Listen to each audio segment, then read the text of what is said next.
Imádó hangerdő,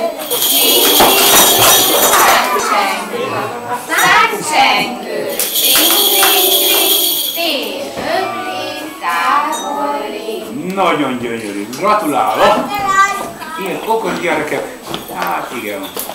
Azt is mutatjuk, mutassuk el Mikulás bácsinak, jó, amit megtanultunk el.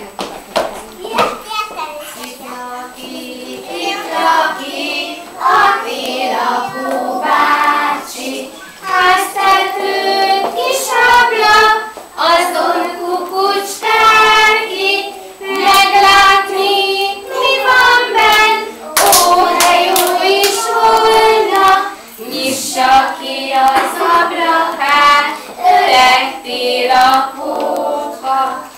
Egyedül maradtam, messze jár a gazdám, elvitte a puttony, nincsen piros sarmám, de virgács maradt még, kettő is vagy három, egy kíváncsi gyerekem, mindjárt megpróbálom. Gyönyörű! Nagyon-nagyon-nagyon ügyesek vagytok, hál' Istennek!